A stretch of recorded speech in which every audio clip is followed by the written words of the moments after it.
Vamos comentar hoje, então, 1 Tessalonicenses, capítulo 2, a partir do versículo 11. Assim como bem sabeis, de que modo vos exortávamos e consolávamos a cada um de vós, como o pai a seus filhos. Essa é mais uma vez em que ele fala a frase bem sabeis, aqui neste capítulo.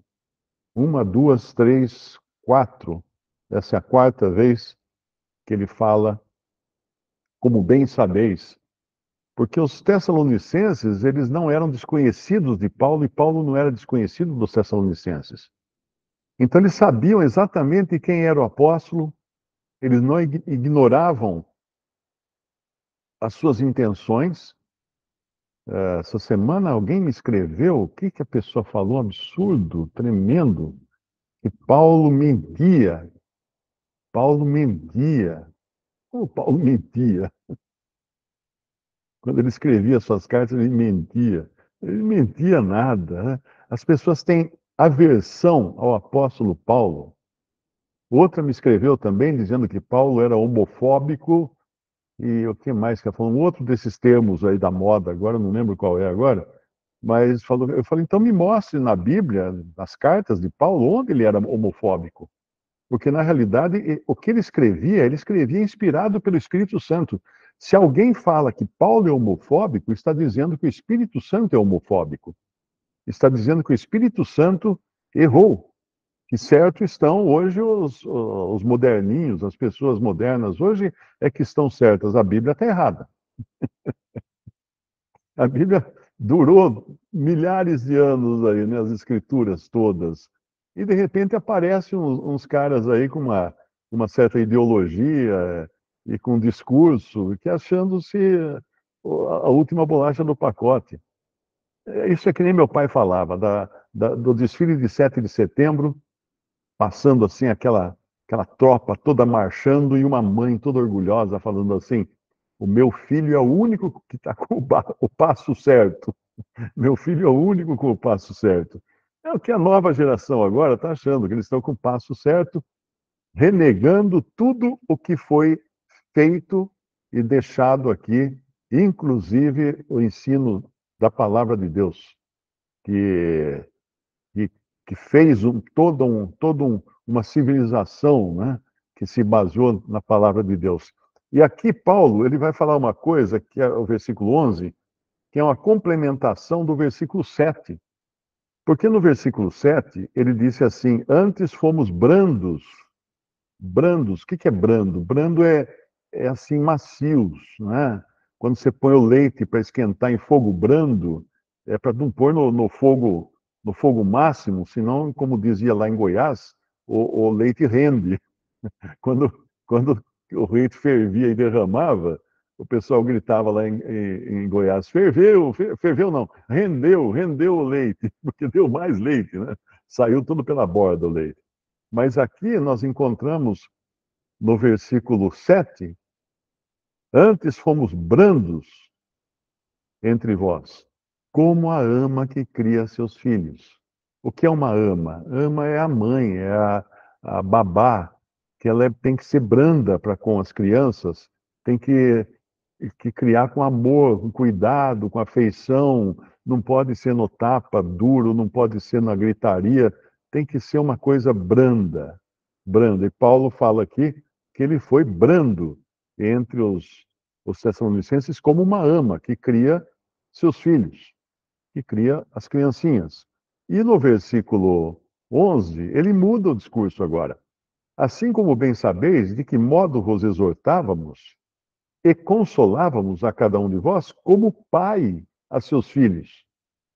Porque a ama, ela tem que dispensar toda aquela afeição materna para com a criança.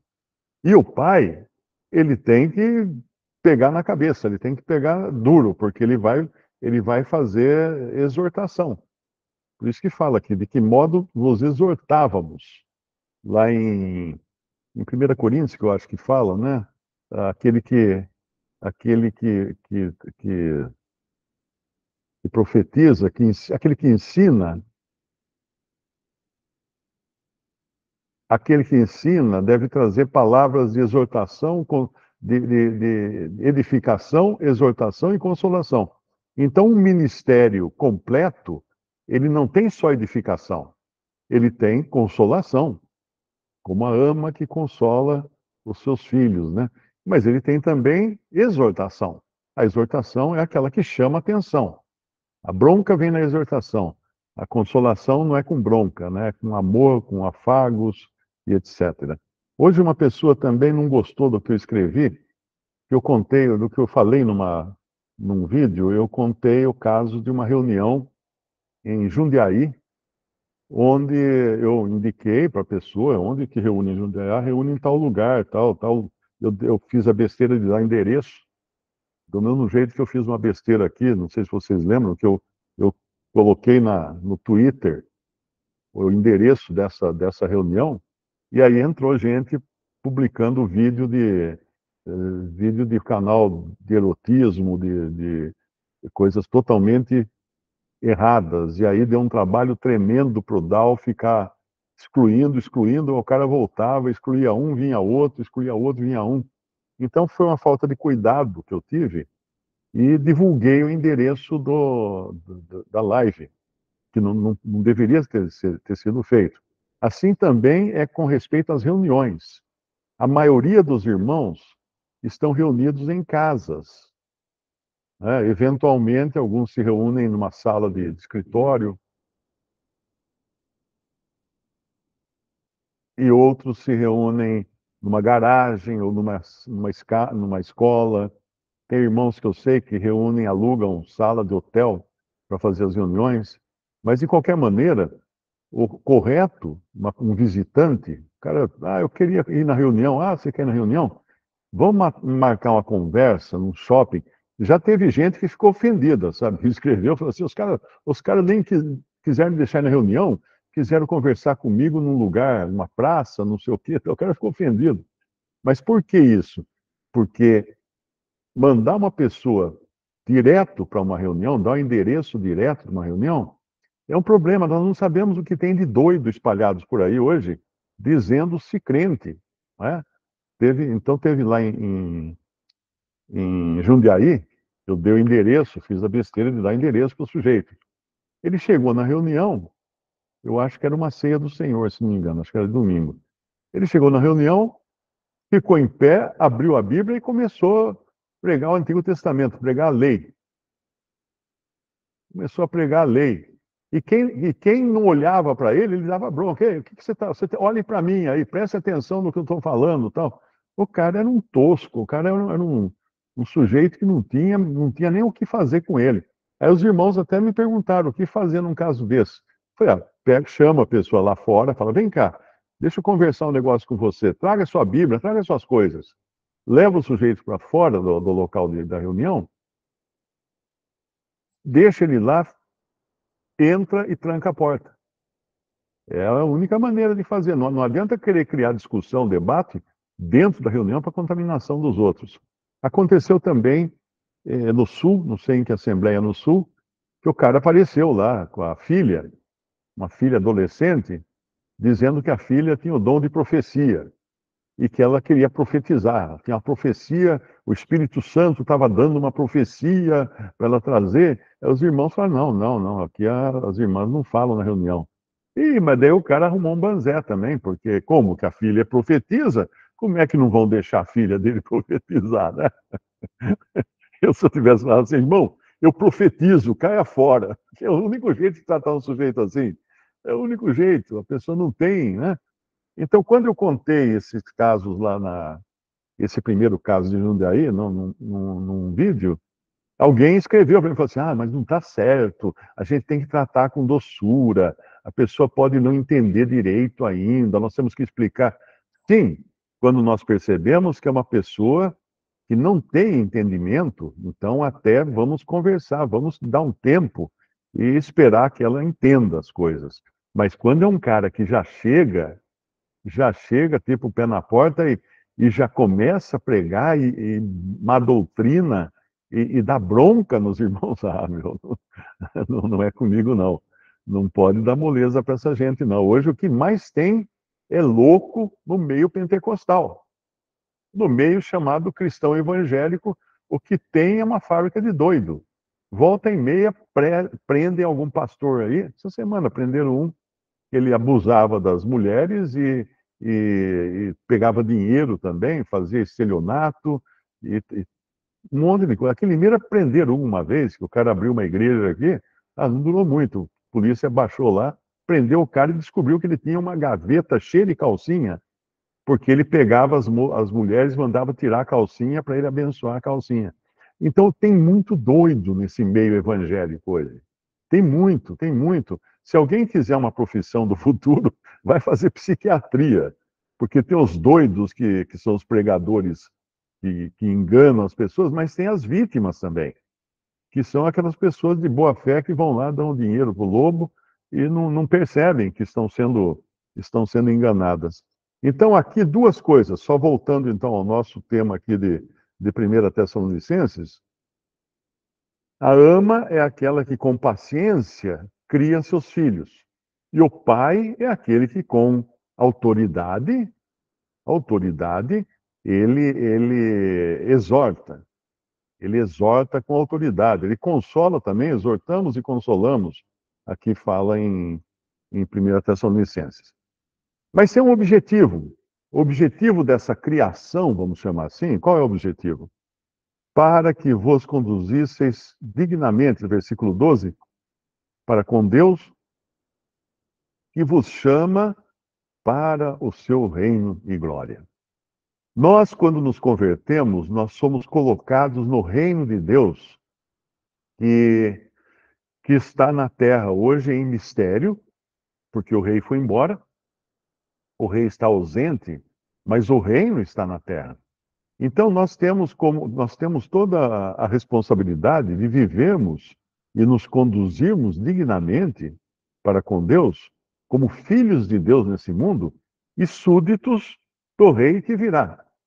E onde nós encontramos essas indicações, né? Principalmente nos evangelhos, quando fala do reino. Você tem Mateus 5, por exemplo, quando fala da maneira de se conduzir, da conduta dos que vivem no reino. Nós sabemos que nós temos um Senhor, nós somos a igreja é a noiva, a igreja não é uma súdita, mas uma noiva, né, desse rei que virá. Mas as instruções de como viver no tempo do rei ausente já nos foram dadas nos evangelhos e são nos dadas também continuamente nas cartas, nas epístolas dos apóstolos. Então, para que vos conduzisseis dignamente para com Deus. Muita gente não entende que o evangelho não é uma vida de regras.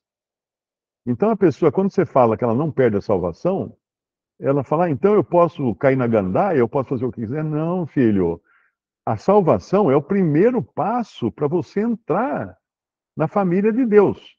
Uma vez dentro da família de Deus, tendo a Deus como Pai e os outros salvos como seus irmãos, existe uma conduta que é apropriada a uma família. Né? Você tem uma família, você tem uma conduta, a maneira como os filhos devem se comportar, a maneira como os membros da família devem se comportar. Essa é a conduta.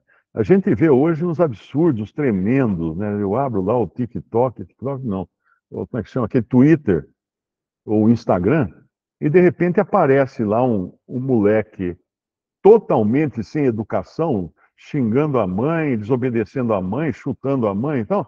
E quem gravou tudo aquilo foi a mãe. A mãe grava a rebelião do filho e publica nas redes sociais. Eu nunca entendi que cabeça é essa. Certamente é isso que causou aquele monstrinho ali, chamado filho, né? Para ser tão desobediente, tão ingrato, tão rebelde. Porque tendo uma mãe que grava a rebeldia dele e depois publica, expõe publicamente a criança, não podia acontecer outra coisa. Ela pensa que expondo publicamente o filho desobediente, ele vai ficar com vergonha e vai se arrepender e vai mudar nada. Ele vai ficar com mais raiva ainda. Amanhã ele vai pegar um martelo e matar a mãe. Porque Isso, o problema está lá atrás. Não criou o filho dentro dos padrões que a palavra de Deus nos ensina como filhos do reino, como pessoas que estão sujeitas ao senhorio de Cristo, de acordo com as normas e atitudes que são ensinadas na Bíblia. Então, é uma coisa assim maligna quando um pai ou uma mãe expõe o filho. Tanto é que quando você tem um filho e ele desobedece você em lugar público, o que a Bíblia ensina? A Bíblia ensina que a vara é a solução para a educação da criança, para a disciplina da criança é a vara. Mas você não vai no meio de um shopping center sentar o couro no seu filho, na frente de todo mundo. Por duas razões. Uma que agora, com as leis que tem, você pode ser preso, né? Alguém vai filmar aquilo, mandar para a polícia, chamar a polícia, vai ser preso. E outra, porque você vai expor, se você fizer isso na frente de todo mundo, você vai também humilhar a criança. Então, tem que chamar para o cantinho e falar assim, queridinho, chegando em casa, nós vamos ter uma conversa. Em casa, nós vamos ter uma conversa. Eu, você e as havaianas. Nós vamos bater um papo lá em casa. Pronto, resolve em casa. Mas tem que cumprir. Promessa a gente cumpre. Promessa a gente não usa só para dar medo. Chegar em casa e falar assim, esqueci, tá. Não, não. Nós tratamos disso lá no shopping e em casa agora, que você quer, o pé esquerdo ou o pé direito da Havaiana. Nós vamos resolver esse problema aqui, para não ter mais isso. Desobediência e rebelião em público. Eu estava no aeroporto uma vez, eu vi um garotinho chutando a canela da mãe. Gente, deu vontade de ir lá, falar assim, senhora, dá licença. É que eu não tinha como levar ele para casa, né? Mas que coisa horrível, que coisa horrível. Eu tinha um coleguinha, né, amiguinho, morava na minha rua, já morreu acho que com overdose, alguma coisa assim. Porque ele realmente era esse tipo de pestinha que foi mal criado. Ele era mal criado, ele era nenhuma criança que gostava de brincar com ele, porque ele era mal criado. E ele saía na rua às vezes para jogar bola com a gente, então naquele tempo jogava bola na rua, né? E daí a mãe chamava, vem jantar, vem tomar banho, vem jantar. Aí ele começava a xingar a mãe de uns nomes que não dá para repetir aqui, que tem a ver com a avó da mãe. Começava a xingar a mãe. Os meninos ficavam pasmos. Falavam, que é isso, cara? Que é isso? Ele xinga a mãe desse jeito. Deu no que deu. Deu no que deu. Foi para droga depois, foi para bandidagem. Não teve outra saída. Acabou morrendo. Não sei se morreu de overdose ou foi morto, alguma coisa assim. Mas então é muito importante que a gente entenda que existem duas partes na criação do filho, assim como tem duas partes na criação de um crente, não é? A ama, que afaga, e o pai que exorta, com uma finalidade, para vos conduzisseis dignamente para com Deus. Então, como eu estava dizendo, tem muitos que pensam que o cristianismo acaba na salvação. Ah, eu estou salvo, então eu vou cair na gandaia. Não, filho, peraí. Você foi salvo para um propósito. Você não foi salvo para viver a sua própria vida do jeito que você quiser. Você foi salvo com um propósito, com um objetivo. Que objetivo? Se conduzir dignamente para com Deus, porque você agora faz parte da família de Deus. Assim como aqueles meninos, aquelas crianças mal criadas, acabam comprometendo a imagem dos pais, né, da família, um crente mal criado, um crente que não sabe se conduzir, não sabe se comportar, ele compromete o testemunho de Deus na terra. E se ele realmente é crente, se ele realmente é salvo, ele pode induzir no pecado para a morte. O que é pecado para a morte? Não é perda de salvação. Por favor, se alguém vai me escrever outra vez perguntando se a gente perde a salvação, e eu agora estou respondendo assim: o verdadeiro crente não perde a salvação, o verdadeiro crente não perde a salvação. Daí eu pego um copy assim, paste, copio, colo e mando uma página de texto para o cara, falando assim: o verdadeiro crente não perde a salvação. perde a comunhão e fica sujeito também à disciplina de Deus. Quando uma criança cresce aqui sem disciplina e é convertida a Cristo, Deus vai discipliná-la. Como costumava dizer uma irmã nos Estados Unidos, ela fala assim: não, eu disciplino meu filho, porque eu prefiro eu ser presa, né, se a polícia ficar sabendo que eu uso a vara, do que meu filho ser preso. Depois, quando chegar à idade adulta, ele acaba na cadeia. Então, que eu seja presa, para ele não ser preso. E então tem esse objetivo da disciplina. E como eu falei, existe o pecado para a morte, quando um crente insiste em viver em desobediência a Deus. O que o senhor faz com ele? Vem cá. Você não está dando certo aí? Está ruim aí? Está só causando problema, confusão, dando mau testemunho, entornando o caldo do que é ser cristão? Então vem para cá, vem embora. Sem galardão, não vai ganhar, não vai ganhar calói, não vai ganhar bicicleta, não vai ganhar sorvete. Vem para cá, vem para cá.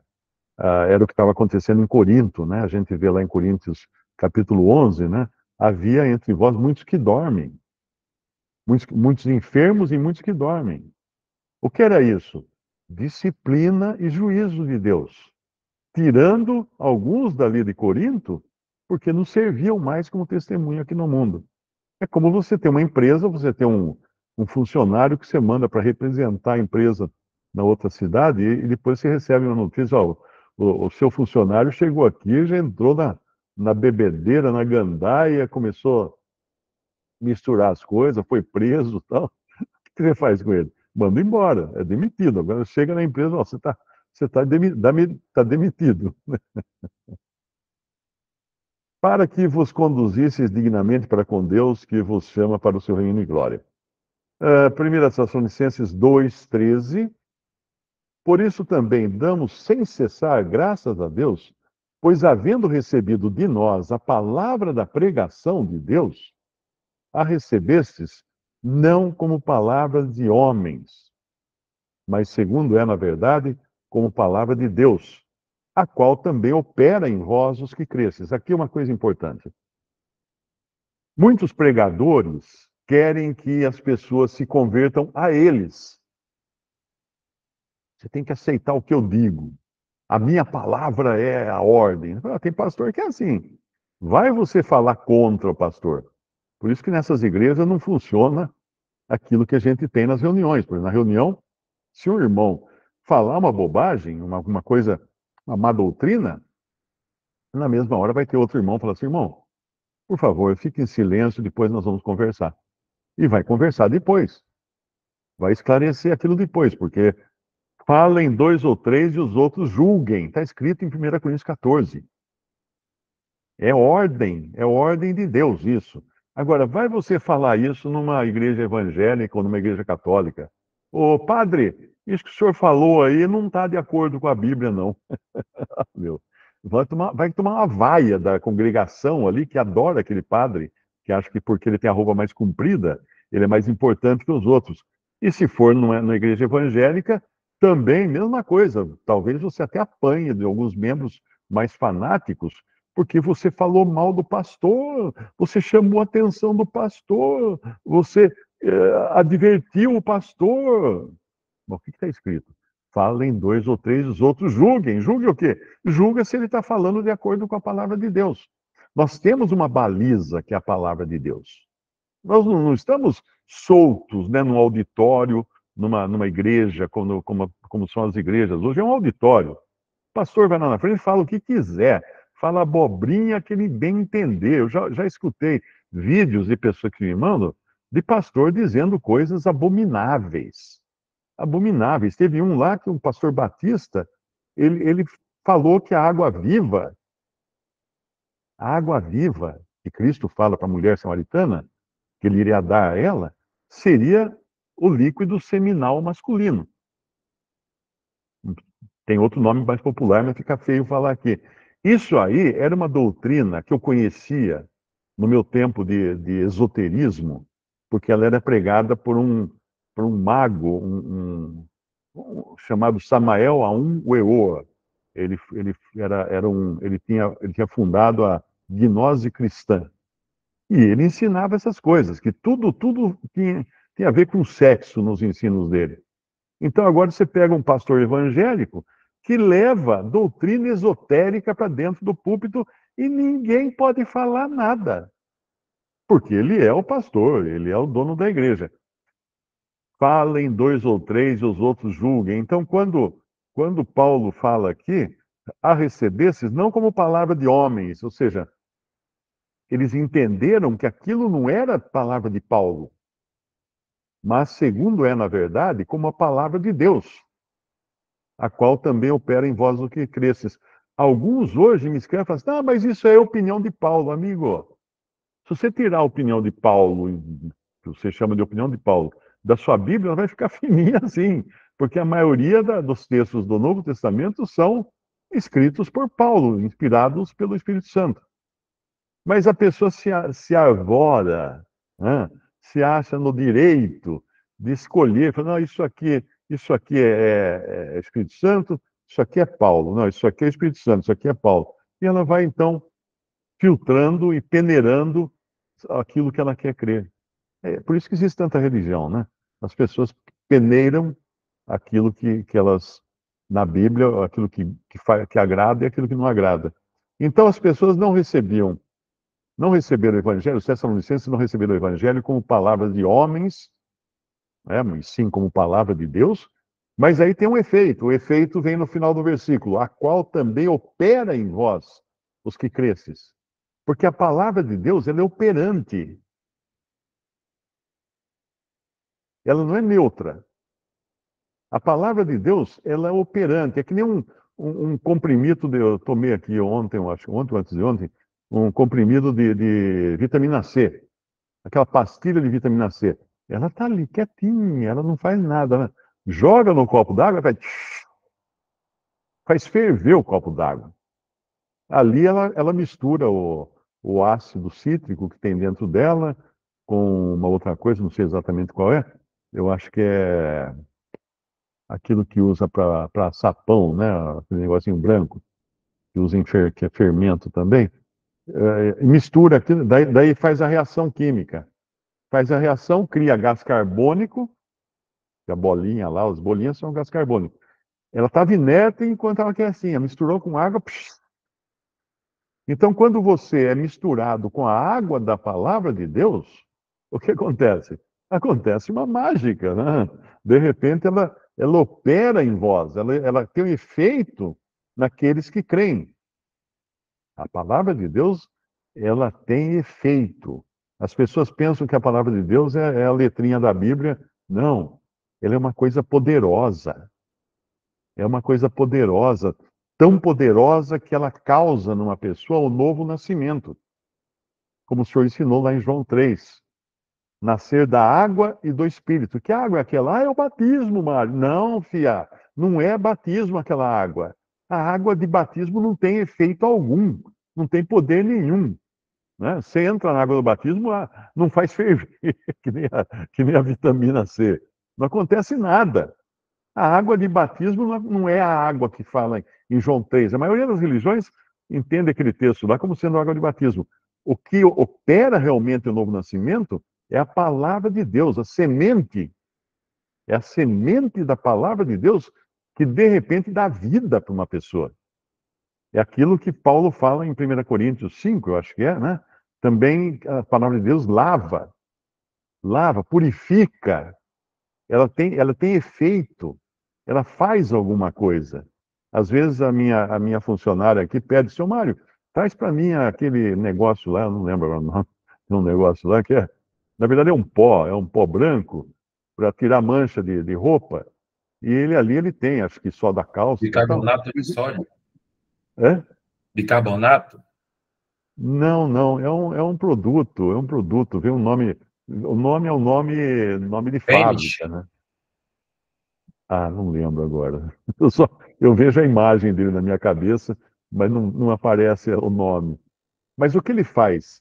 Ele gera oxigenação na água. E oxigênio é um, carburante, né, que se chama, quem estudou química, o oxigênio, ele realmente ele é um problema, né? Tanto é que depois que começaram lá o Covid, e teve toda aquela coisa lá que faltou oxigênio, faltou respirador para todo mundo e tal, e depois você percebeu que ninguém mais ouviu falar em entubar a pessoa e pôr no respirador, no oxigênio. Por quê? Porque descobriram que o vírus nadava de braçada quando punha a pessoa entubava a pessoa, por causa do oxigênio. O oxigênio estimulava ainda mais a doença. Por isso que quando vai lavar roupa, pondo esse produto, ele gera oxigênio na água e aí então ele penetra por baixo das manchas e solta as manchas. Deve ser assim que funciona. Mas a palavra de Deus também tem esse efeito de limpar as manchas. Por isso que fala lá em primeira em, em, em Efésios capítulo 5, né? Que fala purificando-a pela lavagem da água da palavra. Purificando Cristo, purificando a igreja pela lavagem da água da palavra.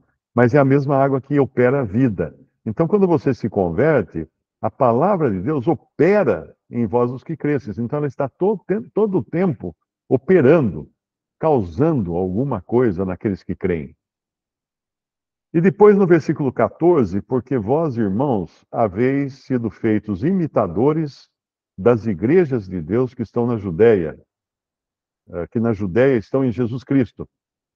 Porquanto também padecestes de vossos próprios concidadãos o mesmo que os judeus lhes fizeram a eles. Então, você tem duas classes de pessoas aqui. Você tem os gentios, que eram os não-judeus, que se convertiam. Então, aqui, Tessalonicenses, eles eram gentios, eles eram ali da região da Grécia, mais ou menos, né?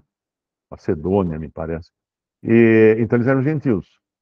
E eles estavam sendo perseguidos pelos gentios, porque eles tinham deixado de adorar os deuses, de fazer sacrifícios a deuses pagãos, então eles eram perseguidos. Como qualquer cristão é perseguido quando ele abandona a sua religião pagã. Nem precisa ser pagã, pode ser católica, pode ser evangélica, mas ele entende a salvação por graça e ele abandona, aí os parentes caem em cima, os amigos, tal. Aqui no Brasil ainda não é uma coisa tão rigorosa, tão violenta como é na Índia, por exemplo. Alguns anos atrás, nós tivemos dois casos, um de uma irmã que começou a congregar com os irmãos e se recusou a fazer as oferendas aos deuses e foi morta pelo marido. E o outro, um irmão, que também se recusou a fazer oferendas aos deuses e foi morto pelo próprio irmão dele, que o matou e pôs fogo na casa dele. Na Índia, a coisa não é brincadeira, não. Os pagãos lá são rigorosos em perseguir e até matar cristãos, em algumas regiões mais, outras regiões menos. O Butão, por exemplo, o Butão é um país budista. A religião oficial lá é o budismo. Então, o cristianismo não é visto com bons olhos, não. Por isso que os irmãos congregados ao nome do Senhor no Butão, quando eles querem fazer uma conferência, aí vai ter um número maior de irmãos, vai aparecer mais, tal, eles vão, eles vão para a Índia, eles atravessam a fronteira e fazem em algum hotel, em algum lugar da Índia. Mesma coisa no Egito, que é muçulmano, que são islâmicos. Você não pode pregar o evangelho para um muçulmano. Se você quiser pregar o evangelho, tem que pregar para cristão. Para muçulmano, não. Porque senão você vai ser preso. Na Filipinas ou Indonésia, parece que assim, o John Kemp foi preso, eu não sei se foi nas Filipinas ou na Indonésia, porque ele deu um folheto para um muçulmano. E a polícia veio e tchum, prendeu ele. Como ele é canadense, né? Então a embaixada foi lá, tal, ele acabou sendo solto. Então nesses países muçulmanos, Arábia Saudita, então nem pensar em você querer pregar o evangelho na Arábia Saudita, que apesar de ser um país assim rico, bilionário, amigo do Ocidente, amigo dos Estados Unidos, evangelho lá não pode. No Egito, mesma coisa. O Egito você pode reunir, você pode congregar nas igrejas que já existiam antes da lei nova, da lei islâmica, que foi estabelecida lá. Então, se tem um templo católico, você pode ir à missa. Se tem um templo protestante, você pode ir ao culto. Se é um protestante antigo, que já existia o templo por ocasião, não essas igrejas novas, né? Já existia no tempo da instituição dessa lei islâmica lá. Mas você não pode ir na rua pregar o evangelho para uma pessoa, dar um folheto para uma pessoa, não pode. Tanto é que durante muitos anos, os irmãos reunidos lá no Egito, no Cairo, o que eles fizeram para poder reunir, eles alugaram uma sala no subsolo de uma igreja católica copta. Os católicos coptas são uma divisão do catolicismo romano. E lá eles reuniam, no subsolo. Inclusive, tinha sempre um guarda na porta para evitar que eles fossem atacados lá dentro, né? Hoje, eu acho que eles reúnem em casa, mas com todo o cuidado, combinado de chegar cada um, não chegar todo mundo junto e nem sair todo mundo junto. Eventualmente, eles alugam um barco e vão para o meio do Rio Nilo e fazem uma reunião no barco. E uma vez por ano eles fazem uma conferência, mas aí eles vão para outra margem do Mar Vermelho, porque tem da outra margem do Mar Vermelho é que nem Zona Franca, né? Como você tem no Brasil, tem a Zona Franca de Manaus, onde você compra coisa sem imposto, aquela coisa toda. Lá tem a Zona Franca do outro lado do Mar Vermelho, onde tem hotéis que podem servir, por exemplo, bebidas alcoólicas, porque no Egito é proibido, os árabes não bebem, pelo menos, a mulher não sabe, mas os árabes é proibido no islamismo beber bebida alcoólica. Aquelas coisas que eles fazem, aquelas coisas horrendas que eles fazem, de decapitar cristão, tudo, eles fazem sóbrios. Dá para acreditar uma coisa dessa? Hã? Não dá nem para ter a desculpa de que estavam bêbados. Não, eles estavam sóbrios quando eles faziam aquelas barbaridades. Então, esses irmãos, uma vez por ano, no Egito, eles alugam salas num hotel desse lado do Mar Vermelho, desse outro lado do Mar Vermelho, para fazer as conferências lá, porque daí podem até usar vinho na ceia, né? Porque eventualmente tem que usar suco de uva, senão não se pode ser preso. Mas então, onde que eu estava? Vós, irmãos, haveis sido feitos imitadores de Deus, que na Judéia estão em Jesus Cristo, porquanto também padecesses dos vossos próprios concidadãos, dos gentios pagãos, o mesmo que os judeus lhes fizeram a eles. Porque quando começou o cristianismo, começou na Judéia, começou lá em Jerusalém. E o que os judeus faziam aos judeus convertidos? Entregavam para serem mortos pelos romanos. E aí os romanos pegavam, se fosse velho, né, idosos, jogava nas arenas para os leões matarem, para divertir a população romana, né, divertir os romanos com aqueles shows de arenas, tipo aqueles do Coliseu romano. Se fosse homens fortes ainda, com boa idade, colocavam para ser remadores das galés romanas, que era um péssimo emprego, porque você ficava algemado no remo, e se a galé afundasse, eles não davam uma chave para cada um para abrir a algema, não, você ia junto. Quem assistiu aquele filme Ben-Hur, aconselho a assistir, é um filme de o filme antigo, não esses novos que fizeram depois, mas é de 1950, eu acho. Ben-Hur é da década de 50. É um dos primeiros filmes em Technicolor. Muito interessante. O autor do livro, Ben-Hur, ele escreveu esse livro, ele estava escrevendo o livro, pesquisando para escrever o livro Ben-Hur, porque ele queria provar que o cristianismo era falso, que Jesus era falso, era fake. E no meio das suas pesquisas, ele se converteu. E aí ele escreveu esse romance chamado Ben-Hur, que é uma ficção, é um homem nobre que acaba sendo acaba caindo em desgraça e tal. Não vou contar o filme, você assiste lá.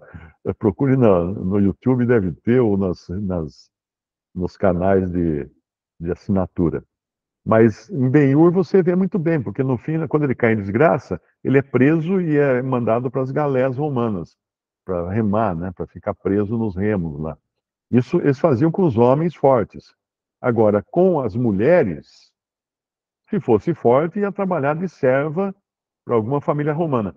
Se fosse jovem, e principalmente bonita, elas eram mandadas para os cabarés, para a zona de prostituição das cidades romanas.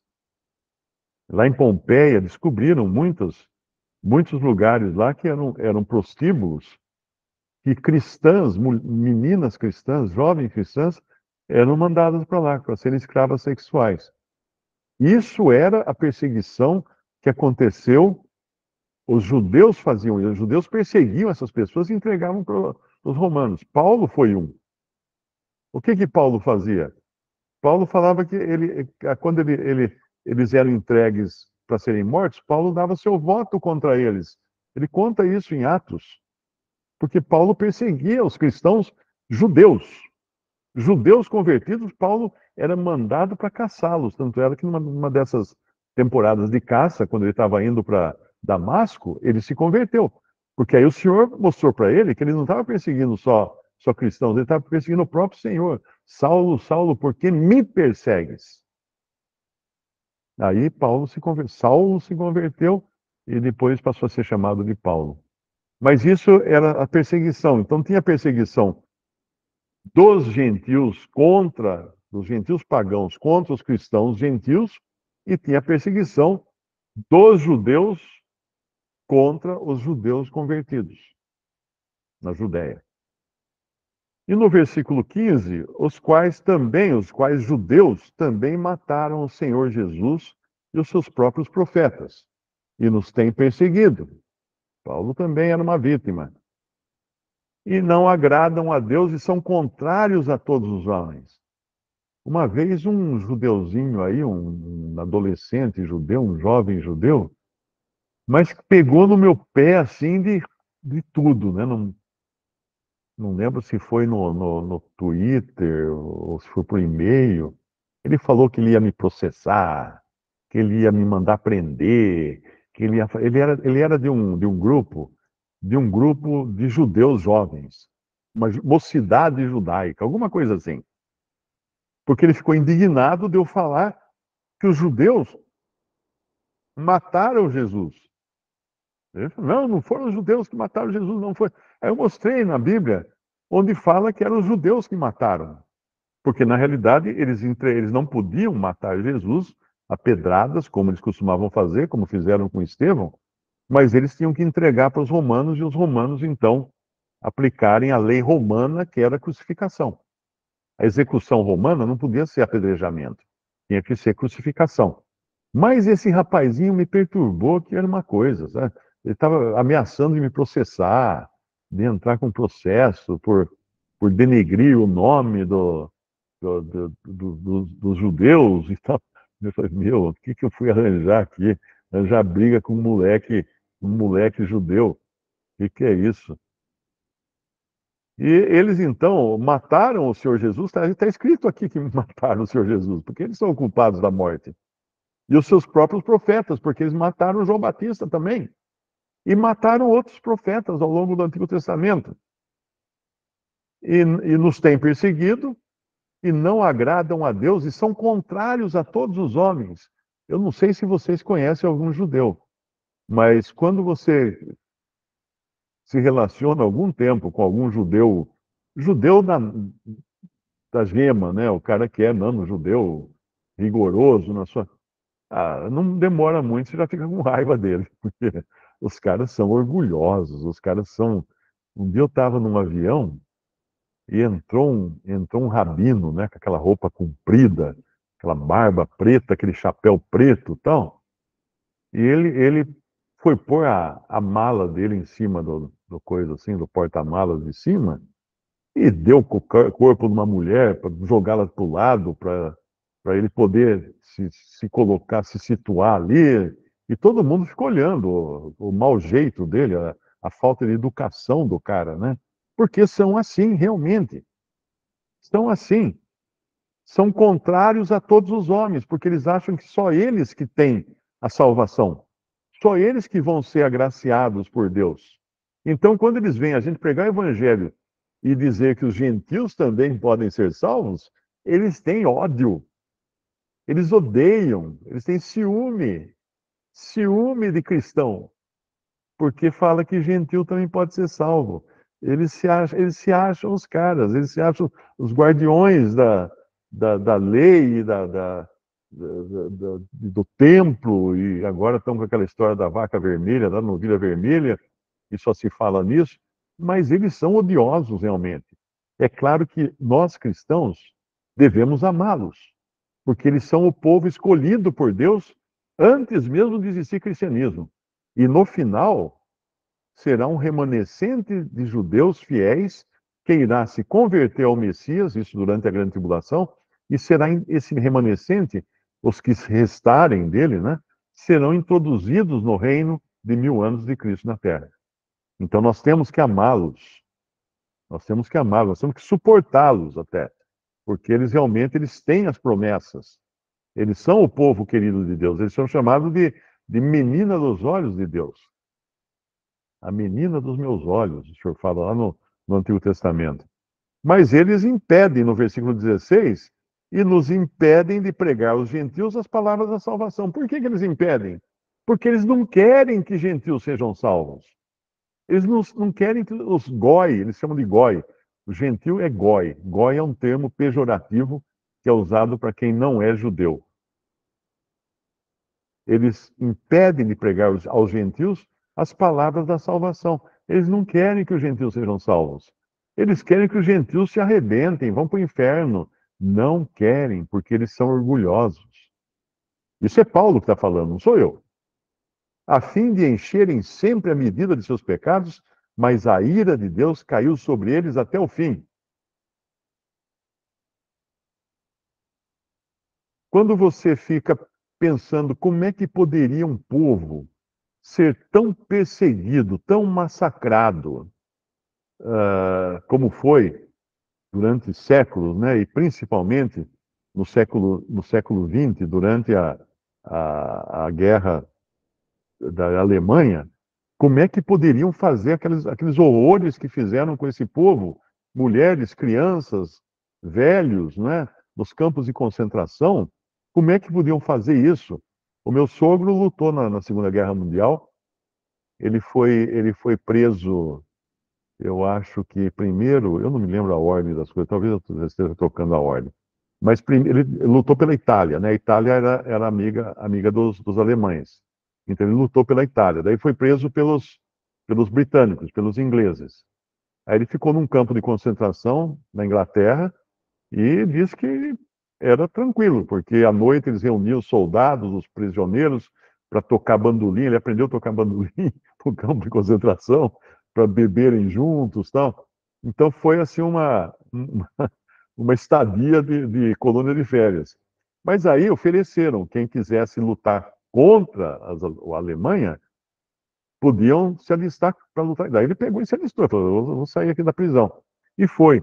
E aí ele foi preso pelos alemães. Foi preso pelos alemães e foi para o campo de concentração alemão. E o campo de concentração alemão era outra, não era Disneylândia, não. Era outra conversa. Ninguém sentava em volta da fogueira para cantar, para tocar bandolim. Não. Ele comia uma batata por dia, uma beterraba por dia, alguma coisa assim. Ele tinha que trabalhar no campo, na plantação de beterrabas, né? A beterraba era usada para fazer o açúcar. Então, o que ele fazia? Por causa da fome, os prisioneiros arrancavam as folhas da beterraba e comiam a folha crua, de tanta fome que tinham. E ele tinha que enterrar os judeus que eram fuzilados, porque eles botavam lá um bando de judeus, passava a metralhadora, e depois ele, com outros prisioneiros, tinham que ir até lá e enterrar os coitados. Mas o problema é que você passa uma metralhadora num bando de judeus, num paredão lá, nem todos morrem na hora, né? Uma pessoa toma às vezes 5, 6 tiros, a gente vê no jornal aí, o cara é preso, vai para o hospital e não morre. Né? Às vezes a gente quebra a unha e dá infecção e morre. Mas tem gente que toma um monte de tiro e não morre. Então ele tinha que enterrar os judeus fuzilados. E aí o que fazer? O cara está lá gemendo no chão. Aí ele tem que pegar a pá, bater na cabeça do judeu até morrer, até acabar de matar, para não enterrar o cara vivo. Ele ficou com traumas tremendos disso daí, do tempo de prisioneiro no campo de concentração. Porque realmente isso é. Agora, por que esse povo sofreu tanto, os judeus, né? Porque você vai para Deuteronômio 25, você descobre, está escrito lá. Deuteronômio 25 até o versículo 14, seria, se eles fossem obedientes, o que aconteceria? Só bênção. Do versículo 14, Deuteronômio 25 ou Deuteronômio 28? Acho que é 28. Vamos olhar lá para eu não dar informação errada. É Deuteronômio 28. Se eles fossem obedientes, até o versículo 14, né? Daí no versículo 15 começa assim: se porém não deres ouvidos à voz do Senhor teu Deus, para não cuidares em cumprir todos os seus mandamentos, tal, aí vem as maldições. Maldito serás na cidade, maldito o teu cesto, maldita a tua amassadeira, maldito o fruto do teu ventre, maldito serás ao entrares e maldito serás. Então, a maldição que Deus lançou sobre eles perdura até hoje. Eles só estão ali na terra se fazendo de grande coisa, porque tem costas quentes dos Estados Unidos. Se tirar o apoio americano ali, o que acontece? Entram os árabes lá e acabam com eles. Só por isso. Aquela volta que eles tiveram para a Terra Prometida não é ainda a volta bíblica. Porque nas profecias bíblicas, quando fala de uma nação renascer em um dia, aquela coisa toda, não são esses que estão ali, porque esses estão em rebelião. Nas profecias, são judeus que irão realmente reconhecer que erraram ao assassinarem o Messias e serão reconduzidos à sua terra por Deus. Por Deus. Esses serão realmente a volta da nação que vai reaparecer em um dia, vai ser isso. Não é o que hoje acham que é. Tanto é que fica muito cristão hoje paparicando o judeu, achando que eles estão certos e estão errados. Eles são rebeldes. Vai pregar o evangelho na rua de Jerusalém para você. Você toma pedrada. Crianças, tem vídeo no YouTube, crianças na rua de Jerusalém tacando pedras em evangelistas. E os pais olhando. A mãe só olhando, orgulhosa. Olha meu filho apedrejando um cristão ali. Então, eles não querem que os gentios sejam salvos. Então, a fim de encherem sempre a medida de seus pecados. Mas a ira de Deus caiu sobre eles até o fim. Eles estão debaixo dessa ira de Deus.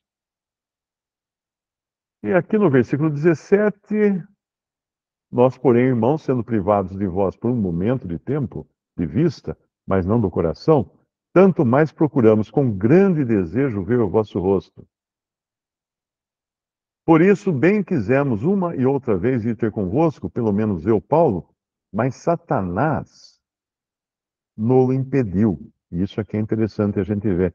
Isso acontece lá em Atos. Em Atos, nós encontramos, eventualmente, o Espírito Santo impedindo Paulo de pregar o evangelho num determinado lugar. E outras vezes, Satanás impedindo Paulo de pregar o evangelho. E pode acontecer também conosco. Nós precisamos sempre estar atentos, né? Se o Senhor quer ou não. Porque às vezes ele fecha as portas. Não adianta, não pensa que é sempre que o Senhor permite a pregação do evangelho. Não. Eu me lembro uma vez, eu morava em Alto Paraíso de Goiás. Hoje até recebi uma foto do João Cason. Era um jovem era jovem na época, né? Ele foi nos visitar lá.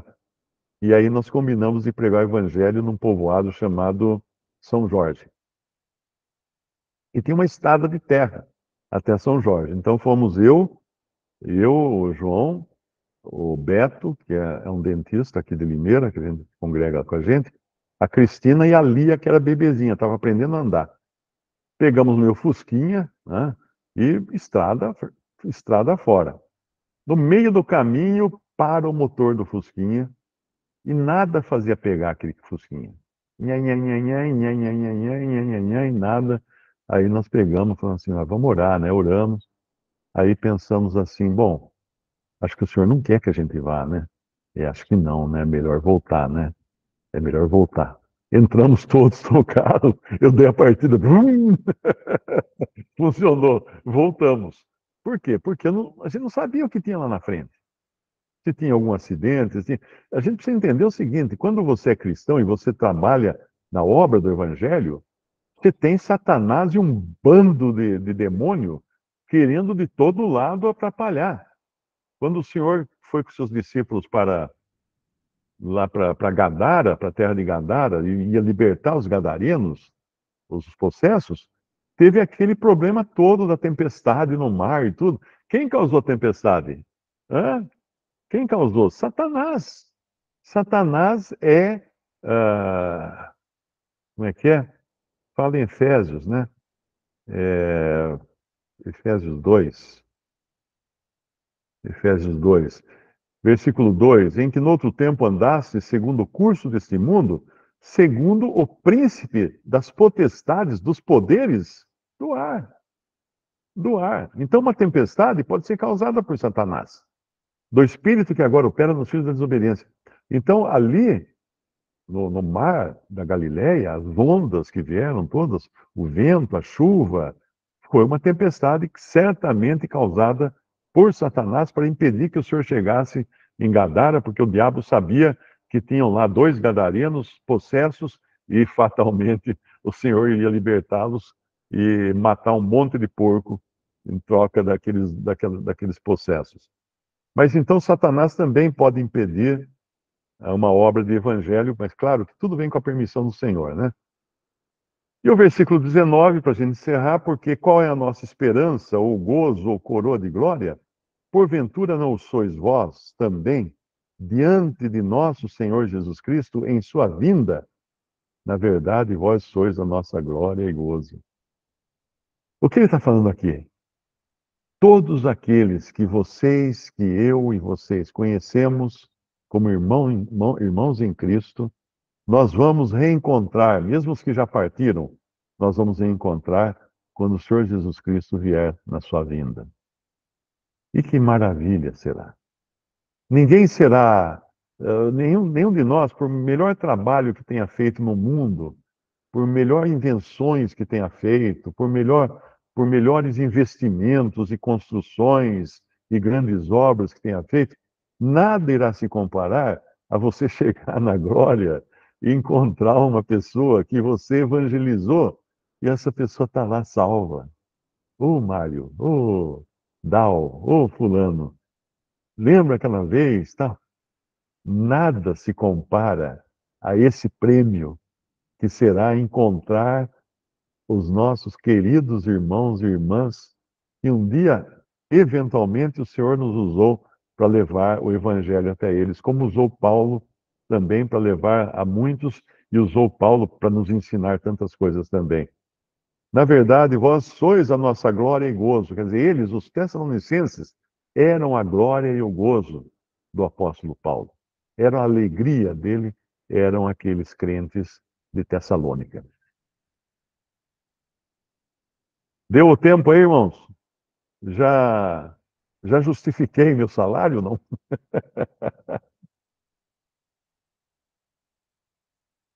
Vamos terminar aqui então. Ok, Mário. Só vou dar uma olhada no chat, rapidinho.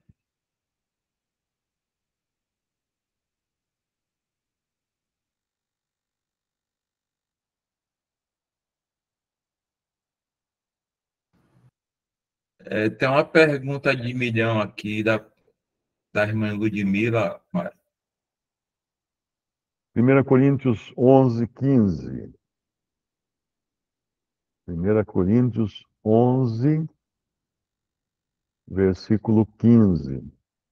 Mas ter a mulher cabelo crescido lhe é honroso, porque o cabelo lhe foi dado em lugar de véu. Você tem que ler isso aqui da seguinte maneira: o cabelo lhe foi dado como se fosse um véu. Essa é a leitura correta dessa passagem. Como se fosse um véu. Porque ele está explicando que, naturalmente, mulheres têm cabelos compridos e homens têm cabelos curtos. Ele está explicando que a natureza já ensina isso para a gente. Mas isso não tem nada a ver dizer que o cabelo comprido substitui o véu, não é isso. Porque senão ele não teria dito nada disso. Ele teria lá no começo falado assim, olha, deixa crescer o cabelo que está tudo bem, né? Não. E se cabelo fosse cobertura, fosse o véu, o homem teria que rapar a cabeça quando orasse ou falasse da palavra de Deus. Porque o homem tem cabelo, né? Então, não é, na verdade, não tem. Usam muito isso aqui, né? As igrejas aí usam muito isso aqui para justificar a não cobertura da cabeça. Mas não cai nessa, não. Aqui a tradução correta disso é o cabelo lhe foi dado como se fosse um véu. Ok?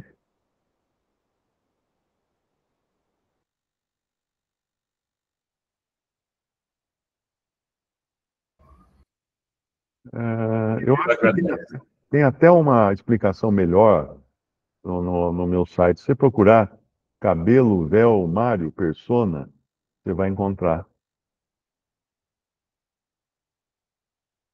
Acabou?